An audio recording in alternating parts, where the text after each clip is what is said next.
Señor presidente, el ministro de Economía y Finanzas quisiera hacer algunas precisiones, si usted lo permite. Señor ministro de Economía y Finanzas, tiene usted la palabra. Muchas gracias, presidente, por su intermedio. A ver, confianza es una palabra, digamos, bastante grande, ¿no? Y yo creo que lo que acabamos de recibir de parte de las calificadoras de riesgo es una señal de confianza. Lo que no da pie a ser complacientes, ni mucho menos, y no admitir las medias culpas correspondientes, si es el caso.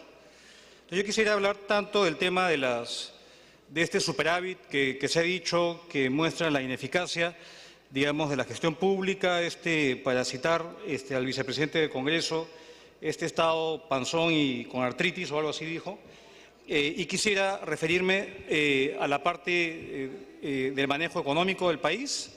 Si tiene a bien, presidente, cederme unos minutos, hablar de las concesiones y hablar también de la inversión pública, que creo que ha sido materia de varias intervenciones con su permiso.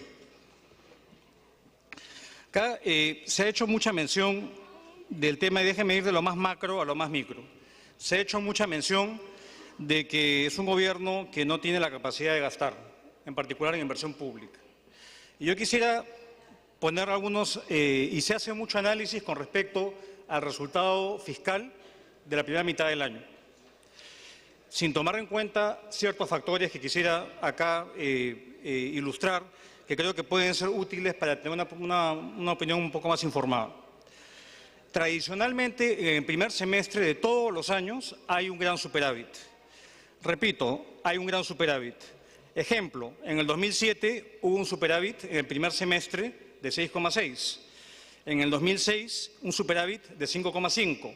En el 2008, de 5,6. Entonces, en el primer semestre usualmente hay un superávit. ¿Por qué se da esto?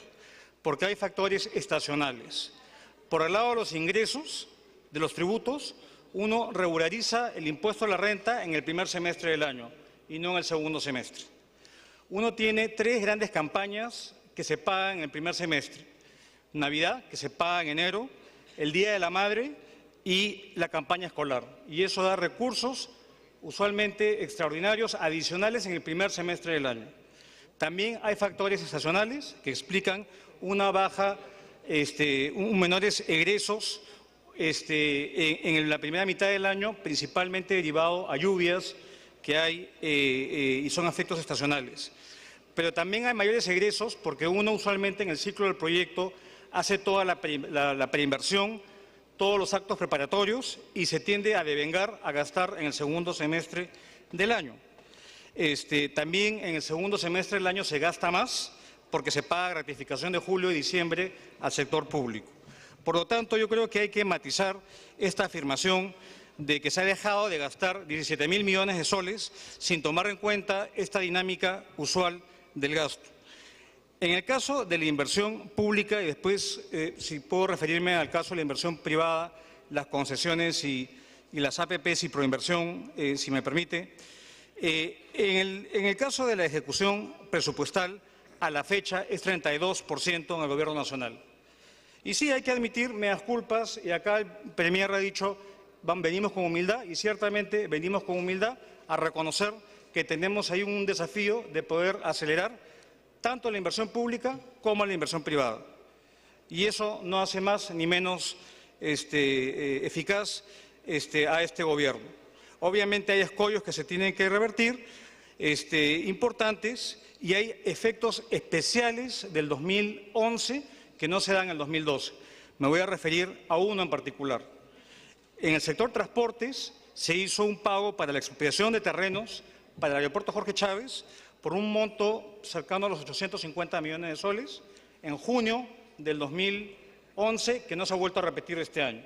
Por lo tanto, hay gastos extraordinarios, y cuando uno hace la comparación, tiene que tomar en cuenta estos gastos extraordinarios. Ahora, si uno se pone a ver en términos de montos absolutos, dado que el presupuesto se ha ido incrementando en el tiempo, el monto que se ha gastado por el Gobierno Nacional a la fecha equivale al mismo monto en términos absolutos de lo que se ha gastado en el pasado. lo que no quiere decir que esto sea suficiente. Evidentemente vamos a tomar todas las medidas del caso para agilizar la inversión pública. Ya se ha avanzado en lo que es todo el tema de factibilidad, con los cambios que se están haciendo en el SNIP. Acá solamente decirles de que a la fecha se han dado viabilidad a proyectos por cerca a 12.000 millones de soles a la fecha, que supera en 150% lo que se dio en igual periodo del año anterior, y se han dado casi 8.000 proyectos han visto la viabilidad.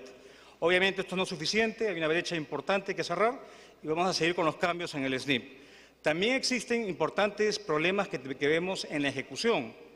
Ya se han comentado problemas en los procesos de contratación, arbitrajes donde se tiende a muchas veces a estancar obras que son importantes y una carencia de capacidades que son, digamos, visibles en los 3 niveles de gobierno.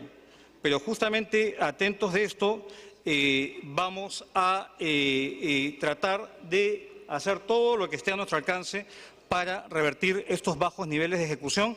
Y si vemos, la semana pasada era 28%, esta semana es 32%. Con respecto al tema de concesiones, evidentemente es muy importante porque no hay recurso público que alcance para cerrar la brecha en infraestructura. Definitivamente tenemos que tratar de apalancar recurso privado en el marco de los programas de concesiones. Y efectivamente se anunció una meta bastante ambiciosa de 10.000 millones de dólares para el periodo 2012 y 2013. Y sí, efectivamente y lamentablemente hubo una alta rotación en proinversión, pero no hemos acabado hasta el año 2013, señor presidente. Acabamos de adjudicar proyectos por 500 millones de dólares y déjenme explicarles el detalle. ¿Qué ha pasado? En las líneas de transmisión, por ejemplo, que tenemos 3 proyectos que se van a adjudicar en lo que resta del año, hemos tenido que pasar por el proceso de consulta previa y eso es todavía un proceso que está pendiente y eso ha dilatado los procesos en el área de electricidad. En el área de transportes hay una serie de requerimientos de saneamiento físico-legal que hace de que se hayan dilatado los procesos. Esto no es excusa para no hacer nada. Estamos dando razones específicas de por qué los retrasos y estamos tratando de lograr una mayor coordinación entre sectores. Proinversión recibe encargos de sectores y se tiene que lograr una mayor coordinación entre los sectores, Proinversión y los reguladores en muchos casos. Con respecto a obras por impuestos, que es una herramienta bastante útil, el 27 de julio salió publicado el reglamento de obras por impuestos, donde en lo que cabe un reglamento se han hecho mejoras importantes. Se admiten ahora iniciativas privadas, antes no se podía, obviamente con la priorización que da el gobierno local y regional. Asimismo, se ha ampliado la facilidad de financiamiento. Hoy en día los gobiernos locales y regionales pueden usar el 30% en su línea de recursos determinados para poder financiar más proyectos bajo esta modalidad. Y evidentemente vamos a hacer un cambio en la ley a ser discutida en el Congreso para poder mejorar y no solamente depender de fuente de recurso determinado, sino de fuente de recurso ordinario, porque pensamos que es una herramienta potente para poder dinamizar la inversión. Ahora, un dato que yo creo que dice bastante. La inversión privada en el primer semestre de este año más que duplicó el crecimiento del producto. La inversión privada creció cerca del 14% el primer semestre del año. Entonces, acá obviamente hay un tema de expectativas, hay un tema de confianza, pero eso no quiere decir de que estemos satisfechos con lo conseguido. Vamos a seguir trabajando para agilizar estos procesos que son fundamentales, especialmente de cara a un entorno menos favorable, pero tenemos fundamentos sólidos que han sido reconocidos por distintos organismos, no solamente las calificadoras de riesgo, sino por analistas independientes. Muchas gracias, señor presidente. Agradecemos al señor ministro de Economía. Ahora tiene uso de la palabra la congresista Rosa.